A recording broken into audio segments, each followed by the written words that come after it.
হরে কৃষ্ণ, রাধে রাধে। মৌমিতা পরিবারে আপনাদেরকে জানাই অনেক অনেক শুভেচ্ছা ও অভিনন্দন।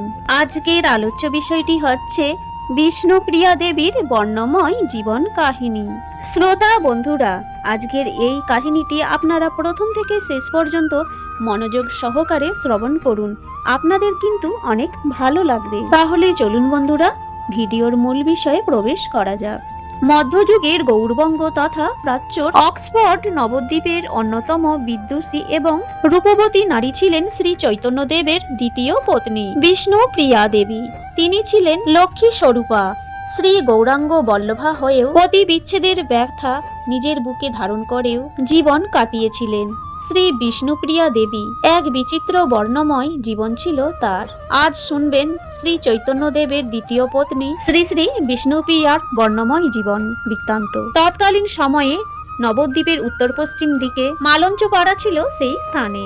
1496 খ্রিস্টাব্দের 1416 শতাব্দায় শুক্লা মাঘ মাসের শুভ পঞ্চমী তিথিতে বৈদিক ব্রাহ্মণ পিতা সনাতন মিশ্রের গৃহীতে এবং মাতা মহামায়া ঠাকুরানীর কোল আলো করে ভূমিষ্ঠা হন লক্ষ্মী দেবীর অংশ সম্ভূতা বিষ্ণুপ্রিয়া দেবী। নবজাতকের জন্মের সঙ্গে সঙ্গে মিশ্র দম্পতির সমগ্র বাড়ি ভরে উঠল মঙ্গল শঙ্খধ্বনি এবং এও স্ত্রীগণের সমবেত উলুধ্বনিতে। সদ্য ভূমিষ্ঠ কন্যা শিশুর জ্যোতির্ময়ী ছটা দেখে অবাক হলেন সনাতন মিশ্র। সনাতন মিশ্র ছিলেন তৎকালীন নবদ্বীপের রাজা বুদ্ধিমন্ত খানের সভা পণ্ডিত। বিষ্ণুপ্রিয়া ছিলেন তার পিতামাতার প্রথম সন্তান। ধীরে ধীরে বড় হতে লাগলো মিশ্রের কন্যা বিষ্ণুপ্রিয়া। এক সময় হামাগুড়ি দিতে দিতে হাঁটা শুরু করলো। শৈশবকাল পেরিয়ে যৌবনেও পদার্পণ করলো। একদিন গৃহদেবতা শ্রী বিষ্ণুর ভজনা করে এই কন্যার জন্ম হয়। তাই মিশ্র দম্পতি কন্যার নাম রাখেন বিষ্ণুপ্রিয়া। কাঞ্চনা আর অমিতা ছিলেন বিষ্ণুপ্রিয়ার অভিন্ন হৃদয় বাল্য সখী। শেষ দিন পর্যন্ত তার সঙ্গে ছিলেন এই দুজন। বয়স বাড়ার সঙ্গে সঙ্গে বিষ্ণুপ্রিয়া দেবী পূজা পাঠ, জপ, ধ্যান এবং নানা ধরনের সাংসারিক কাজকর্ম শিখে নিলেন। শাস্ত্র অধ্যয়নে তিনি ছিলেন পারদর্শী। শিশু হইতে 2-3 বার করেন গঙ্গা স্নান, আর গঙ্গার ঘাটে নিমাইয়ের মাতা শচী দেবীর সঙ্গে দেখা হতো।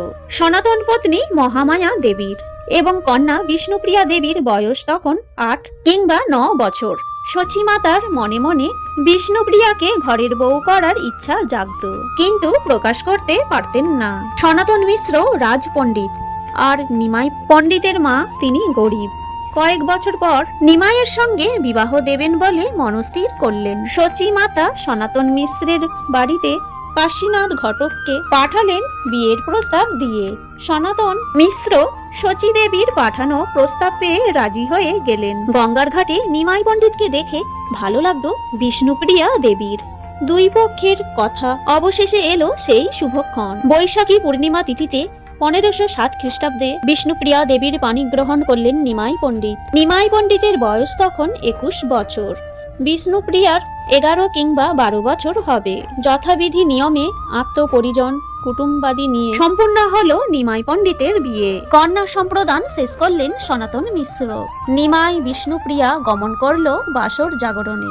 বাসরে প্রবেশের সময় দক্ষিণ পদাঙ্গুষ্ঠে চোট পেলেন বিষ্ণুপ্রিয়া দেবী। নিমাই পণ্ডিত তাকে অমঙ্গল আশঙ্কা থেকে নিবৃত্ত করে বললেন, শোনো প্রিয়ে, আজ থেকে তোমার মঙ্গল অমঙ্গলের সমস্ত ভার আমার। কলিতে হইব আমি চৈতন্য দয়াল, ঘরণী আমার তুমি নাম বিষ্ণুপ্রিয়া। কাঁদিয়া কাঁদিতে হবে জগজন মানিলবে, প্রেম বিনে গতি নাহি আর। বিষ্ণুপ্রিয়া বললেন, আর আমার ভয় নেই স্বামী, তুমি যে আমার প্রাণ রমণ হৃদিভূষণ হৃদয় রতন স্বামী। আমার অন্তরে বাহিরে নিরখি তোমারে, মন মাঝে অন্তর জামি। বাসর রাত্রি সম্পূর্ণ হলো। পরদিন দুপুর বেলায় নববধূ নিয়ে নগরীর পথে পথ আলো করে নিমাই পণ্ডিত চললেন বাড়িতে।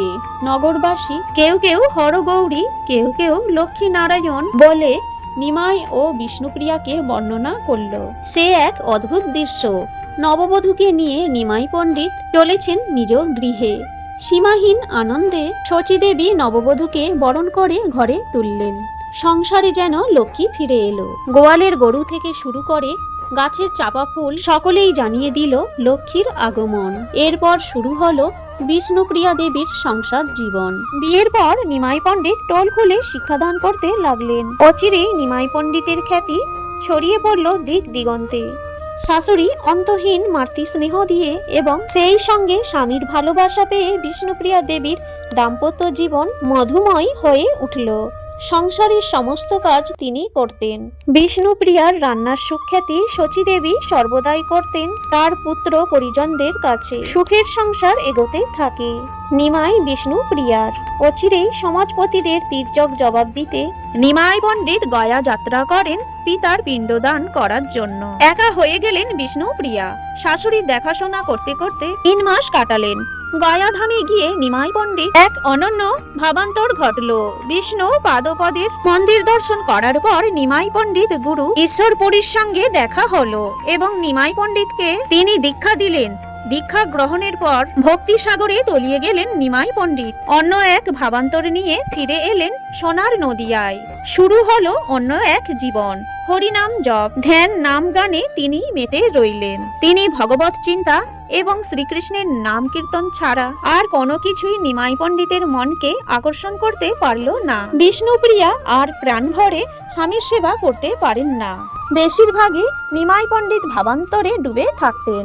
নিমাই পণ্ডিতের এই পরিবর্তন পাষাণ হৃদয়ে মেনে নিয়েছিলেন বিষ্ণুপ্রিয়া। ধীরে ধীরে স্বামীকে বৃহত্তর ভক্তদের হতে দেখেছিলেন। বিষ্ণুপ্রিয়া দেবী সর্বদাই এক বেদনার দীর্ঘ নিঃশ্বাসে ভারাক্রান্ত হতো বিষ্ণুপ্রিয়ার মন। এমন কত রাত গেছে হরিনাম সংকীর্তন করতে করতে হরিবাসরে মত্ত হয়ে নিমাই পণ্ডিত ঘরে ফেরেনি। বিষ্ণুপ্রিয়া দেবী সজল চোখে ব্যর্থ নিশি যাপন করেছেন। ধীরে ধীরে নিমাইয়ের মনে হলো গৃহত্যাগ না করলে দাঁড়ে দাঁড়ে নাম বিলানো ঠিকভাবে সম্ভব হচ্ছে না। তাই তিনি মনস্থির করলেন সন্ন্যাস গ্রহণ করবেন। বিষ্ণুপ্রিয়া দেবী তখন তার বাপের বাড়িতে রয়েছেন। স্বামীর গৃহত্যাগের কথা লোকমুখে শুনতে পেলেন। বিষ্ণুপ্রিয়া দেবী ফিরে এলেন তার শ্বশুর বাড়িতে। স্বামীকে নিরস্ত করলেন সন্ন্যাস নেওয়া থেকে। কিন্তু সন্ন্যাস যার ভবিতব্য সেই বিধির বিধানকে খণ্ডাবে কে? এরপর এলো সেই বিষাদময় রাত্রি। 1510 খ্রিস্টাব্দের 27 মাঘ। সেই রাত্রি তখন তৃতীয় প্রহর। নিমাইয়ের গৃহত্যাগের আগের রাত্রিতে বিষ্ণুপ্রিয়া দেবী নিজ হাতে প্রভুকে মালা পরিয়ে সাজিয়ে দিয়েছেন। কপালে চন্দনের কলকা তিলকা এঁকেছেন। নিমাই বিষ্ণুপ্রিয়ার চুলে খোঁপা বেঁধে দিয়েছেন।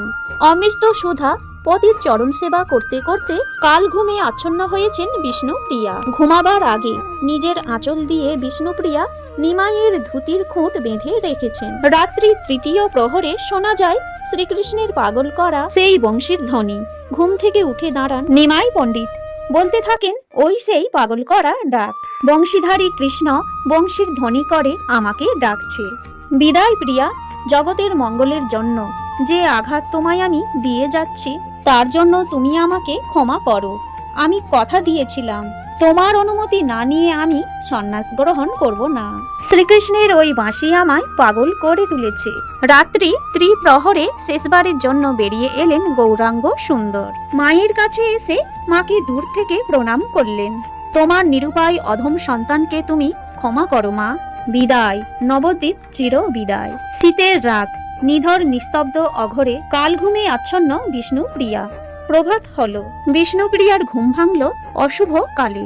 তার আতঙ্কিত আর্তনাদে আধো ঘুম চোখে বিষ্ণুপ্রিয়া বুঝতে পারলেন নিমাই শয্যায় নেই। হেথা বিষ্ণুপ্রিয়া চমকে উঠিয়া পালঙ্কে বুলাই হাত প্রভুকে না দেখিয়া কাঁদিয়া উঠিল। শচীমাতার ঘরের কাছে এসে আর্তনাদ করে উঠলেন বিষ্ণুপ্রিয়া। শচীমাতা নিমাই নিমাই বলে আর্তনাদ করতে করতে ছুটে গেলেন বাইরের দিকে। কাঁদতে কাঁদতে চোখ ক্লান্ত হয়ে গেল দুজনের। ঈশান খুঁজতে গেল কিন্তু নিমাইকে খুঁজে পাওয়া গেল না। না ফেরার জন্য যিনি গেছেন তাকে কি আর ফেরানো যাবে? যাবে না। বিষ্ণুপ্রিয়া বিগত দিনের সব অশুভ সংকেতের কথা ভাবতে বসলেন। পুকুর ঘাটে নাকের সোনা হারিয়ে যাওয়া, বাম চোখের অকারণ নাচানাচি, চারিদিকে শুধু অমঙ্গলের কালো ছায়া। অভিমানে বারে বারে কেঁদে উঠল বিষ্ণুপ্রিয়ার মন। বন্ধ ঘরে দিন কাটতে লাগলো তার। বিষ্ণুপ্রিয়ার সই কাঞ্চনা বা অমিতা কেউ তাকে একমুঠো অন্ন সেবা করাতে পারলেন না। এদিকে কাটোয়া কাঞ্চননগরে কেশব ভারতীয় আশ্রমে সন্ন্যাস হলেন নিমাই পণ্ডিত। বৃহৎ স্বার্থে নিজেকে উৎসর্গ করলেন। এবং নাম নিলেন শ্রীকৃষ্ণ চৈতন্য মহাপ্রভু। নিস্তব্ধ রাত, বিনিদ্র দুই চোখ, এইভাবে নিশিযাপন করতে লাগলেন বিষ্ণুপ্রিয়া। আর মনে মনে বলতে লাগলেন, চারি যুগে আমি বড় মন্দ ভাগিনী। বিষ্ণুপ্রিয়া যেন এখন জীবন মৃত্যু। যেদিন হইতে গোড়া ছাড়িলা নদিয়া, তদবধি আহার ছাড়িল বিষ্ণুপ্রিয়া। সন্ন্যাস নিয়ে নিমাই এলো শান্তিপুরে। সচী মাতা দেখা করবার অনুমতি পেলেও বিষ্ণুপ্রিয়ার সঙ্গে দেখা করতে চাইলেন না। গৌর সুন্দর এই কথা শুনে আবারও আহত হলেন বধূ মাতা বিষ্ণুপ্রিয়া। মনে হলো তিনি মনে মনে বলতে লাগলেন, আমি যদি আমার গৌর হরিকে না পাই, তুমিও বা তোমার কৃষ্ণকে পাবে কেন বলো। হরিনাম বিলিয়ে শ্রী চৈতন্যদেব আজ ভগবান শ্রীকৃষ্ণ চৈতন্য হয়ে উঠেছেন। দেখতে দেখতে অতিক্রান্ত হলো বিষ্ণুপ্রিয়ার জীবনের 18টি বছর। প্রভুর সন্ন্যাসের সময় সে ছিল 14 বর্ষীয়। স্বামীর বিরহে 5 বছর সে অতিক্রান্ত করে ফেলেছে। স্বামীর সন্ন্যাসের পর গৌরাঙ্গ, তার ভজনের কেন্দ্র তার শ্রীকৃষ্ণ। এখন তার সঙ্গী অতীতের স্মৃতি আর বিষ্ণু পূজা। বিষ্ণুপ্রিয়া যৌবনে সারাদিনে একবার মাত্র তার আহার, জপ, ধ্যান, পূজার্চনা আর শাশুড়ির সেবায় দিন কাটে বিরহিণী বিষ্ণুপ্রিয়া। এরপর একদিন বিষ্ণুপ্রিয়া কঠোর ব্রত শুরু করলেন, ধারণ করলেন গৈরিক বসন। সারাদিন জপ ধ্যানে মগ্ন হয়ে গেলেন বিষ্ণুপ্রিয়া। এদিকে নীলাচল থেকে প্রভু বিষ্ণুপ্রিয়ার জন্য পাঠালেন দামোদর পণ্ডিতকে দিয়ে এক প্রসাদী শাড়ি। আনন্দের সঙ্গে সেই বস্ত্র মাথায় তুলে নিলেন বিষ্ণুপ্রিয়া। সন্ন্যাসের 6 বছর পর নিমাই পণ্ডিত এলেন নদিয়ার নগরে। বিরাট আনন্দের গান ডাকলো সমগ্র নদিয়ায়। আড়াল থেকে বিষ্ণুপ্রিয়া অপেক্ষা করতে লাগলেন স্বামীকে একবার দেখবার জন্য। ঘোমটা মাথায় মলিন বস্ত্রে স্বামীর চরণে লুটিয়ে পড়লেন বিষ্ণুপ্রিয়া দেবী। চৈতন্যদেব বললেন, কে? বিষ্ণুপ্রিয়া বলল, আমি তোমার দাসী প্রভু। কান্না জোড়ানো কণ্ঠে, অশ্রুসিক্ত চোখে বিষ্ণুপ্রিয়া বললেন, প্রভু, বিষ্ণুপ্রিয়া কি রবে চির অপেক্ষিতা হয়ে? শ্রী চৈতন্যদেব বললেন, তুমি তো জানো আমি সর্বত্যাগী সন্ন্যাসী, তোমাকে দেবার মতন আমার কিছুই নাই। বিষ্ণুপ্রিয়া তারপর বললেন, এই নাও, আমার পাদুকা যুগলের পুজো করো, শান্তি পাবে। পরম ভক্তিতে নিমাইয়ের পাদুকা মাথায় তুলে নিলেন বিষ্ণুপ্রিয়া দেবী। পরম আকুতিতে নিমাইয়ের খড়ম বুকে চেপে ধরে করুণ আর্তনাদ করতে লাগলেন। নিজের কেশরাশি দিয়ে বারবার মুছতে লাগলেন নিমাইয়ের চরণ পাদুকা। ফিরে গেলেন সেই গৌরাঙ্গ, সেই সঙ্গে অস্তমিত হলো নদিয়ার গৌরাঙ্গ চাঁদ। এরপর অনেকদিন কাটে। বিষ্ণুপ্রিয়া কাঞ্চনাকে পাঠায় নীলাচলে মহাপ্রভুর খবর আনতে। কাঞ্চনা চৈতন্যদেবের খবর এনে দেয় বিষ্ণুপ্রিয়ার কাছে। এদিকে গৃহবীর্ত ঈশান বার্ধক্য উপনীত কাজ করতে পারেন না ঠিকভাবে। কিছুদিন পর বৃদ্ধা সচীমাতা মারা গেলেন। বিষ্ণুপ্রিয়ার শেষ অবলম্বনও ছেড়ে গেল তাকে। দামোদর পণ্ডিত মায়ের মৃত্যু সংবাদ নীলাচলায় পৌঁছে দিলেন চৈতন্যদেবের কাছে। শাশুড়ির মৃত্যুর পর আরো কৃষ্ণ সাধন শুরু করলেন বিষ্ণুপ্রিয়া দেবী। কোনো দিকে খেয়াল থাকে না তার, চলছে অবিরাম জপ। এক মুষ্টি চালের অন্ন চাপিয়ে চৈতন্যর উদ্দেশ্যে নিবেদন করে প্রসাদ পান। 1533 খ্রিস্টাব্দের 29 জুন নীলাচলে নীল জলরাশিতে অস্তমিত হন গৌরাঙ্গ সুন্দর। নদিয়ায় খবর এলো বিষ্ণুপ্রিয়ার কাছে, গৌরাঙ্গ সুন্দর তিরোধান হয়েছেন। কান্না থামে না বিষ্ণুপ্রিয়ার। বিষ্ণুপ্রিয়ার কাঁদতে কাঁদতে ঘুমিয়ে পড়লেন। চন্দ্রাচ্ছন্ন হয়ে স্বপ্নে দেখলেন চৈতন্যদেব বলছেন, বিষ্ণুপ্রিয়া, আমার জন্য আর কেঁদো না। শোনো, যে নিম গাছের গোড়ায় আমি জন্মেছিলাম, সেই নিম গাছ দিয়ে আমার দারু ব্রহ্ম মূর্তি নির্মাণ করো, প্রতিষ্ঠা করো, আমার মূর্তির সেবা করো। সেই মূর্তির সেবার মধ্য দিয়েই তুমি আনন্দ পাবে, আমায় পাবে। প্রভুর আদেশ শিরোধার্য করলেন বিষ্ণুপ্রিয়া দেবী। বংশীবদন গোস্বামীর তত্ত্বাবধানে নির্মিত হলো অপরূপ তার মূর্তি। শুভ দিনে নবদ্বীপের বৈষ্ণব সমাজ মিলিত হয়ে নবদ্বীপ মন্দিরে প্রতিষ্ঠা করলেন সেই বিগ্রহ, যেই বিগ্রহ বর্তমানে ধামেশ্বর মহাপ্রভু নামে পরিচিত। সেই বিগ্রহের সেবায়িতের দায়িত্ব গ্রহণ করলেন বিষ্ণুপ্রিয়া। বিষ্ণুপ্রিয়া দেবীর ভ্রাতা যাদব মিশ্র এরপর যেন অনেকটা মানসিক শান্তি পেলেন। বিষ্ণুপ্রিয়া দেবীর দুঃখের সঙ্গী যারা ছিল তারাও ধীরে ধীরে বিদায় নিল। ঈশানদা চলে গেল আগেই। সেবক বংশীবদ গোস্বামীও বিদায় নিলেন। পিতামাতা তারাও তো গত হয়েছেন। একমাত্র দামোদর পণ্ডিত ছিলেন বিষ্ণুপ্রিয়ার শেষ দিনের সঙ্গী। তিনিও বধূমাতার সেবা করতেন। শেষ দিকে কঠোর ধ্যান জপে নিজেকে আবদ্ধ করেন বিষ্ণুপ্রিয়া। সেই দিন শুভ গৌর পূর্ণিমা তিথি। সখী কাঞ্চনাকে মন্দিরের সামনে নিয়ে এসে বিষ্ণুপ্রিয়া দেবী বললেন, আজকে প্রভুর জন্মদিন, আবির্ভাব তিথি, বড় পূর্ণ দিন। ভক্তরা মন্দির থেকে বেরিয়ে এলো। বিষ্ণুপ্রিয়া দেবী ধীর পায়ে প্রবেশ করলেন মন্দিরে, শুরু করলেন নাম জপ। অনেকক্ষণ সময় অতিবাহিত হয়ে যাওয়ায় কাঞ্চনা চিন্তিত হয়ে পড়লেন। কিছুতেই বিষ্ণুপ্রিয়া মন্দিরের দরজা খুলছেই না। অতঃপর যাদব মিশ্রকে ডেকে আনা হলো। যাদব মিশ্র এসে মন্দিরের দরজা ভেঙে ঢুকে দেখলেন মহা সমাধিতে সমাধিস্থ হয়েছেন বিষ্ণুপ্রিয়া দেবী। গৌর বিগ্রহের সামনে বিষ্ণুপ্রিয়া দেবী সমাধিস্থ। হাহাকার করলো ভক্ত মণ্ডলী। যাদব মিশ্র দিদি দিদি বলে কাতর আর্তনাদ শুরু করলো। বিষ্ণুপ্রিয়ার সাড়া নেই, নিথর দেহ পড়ে আছে।